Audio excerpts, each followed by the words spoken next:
বিশ্বনাথ আৰক্ষীৰ বনভোজ খাবলৈ যোৱা দলসমূহৰ প্ৰতি কিছু সতৰ্কতামূলক আহ্বান। ইংৰাজী নতুন বছৰটো যাতে সকলোৰে বাবে সুখকৰ তথা আনন্দদায়ক হয় তাকে কামনা কৰি কি আহ্বান জনাইছে বিহালী লাইভত দাঙি ধৰা হ'ল।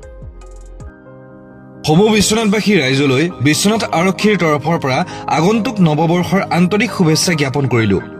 অনুগ্ৰহ কৰি মন কৰিব, আপুনি যদি আপোনাৰ বাহনখন লৈ ৰাজপথত ওলাই আহিছে তেন্তে সাম্প্ৰতিক সময়ত নিশাৰ ভাগত কুঁৱলীৰ প্ৰতি লক্ষ্য ৰাখি হেজাৰ্ট লাইট অৰ্থাৎ ডাবল ইণ্ডিকেটৰ ব্যৱহাৰ কৰক।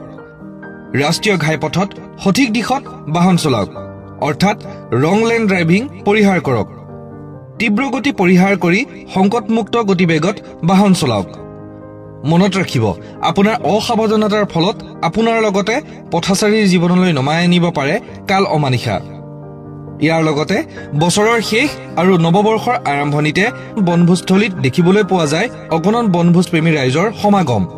যিহেতু বনভোজৰ বাবে বিশ্বনাথত কেইবাটাও মনোমোহা বনভোজস্থলী আছে, গতিকে প্ৰিয়জনৰ সৈতে এই সময় উপভোগ কৰাৰ সময়ত বিশ্বনাথ আৰক্ষীৰ তৰফৰ পৰা বিশেষ অনুৰোধ যাতে যান বাহন আইন মানি স্ফূৰ্তি আনন্দ কৰে।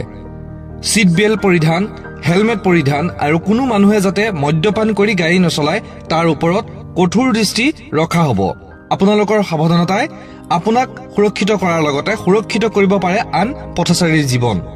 সেয়েহে সকলোকে শান্তি শৃংখলাৰ মাজেৰে এক সুন্দৰ পৰিৱেশৰ মাজত আপোনজনৰ সৈতে আগন্তুক দিনকেইটাত বনভোজ উপভোগ কৰিবলৈ অনুৰোধ থাকিল। বিশ্বনাথ আৰক্ষীৰ দ্বাৰা প্ৰচাৰিত। ধন্যবাদ।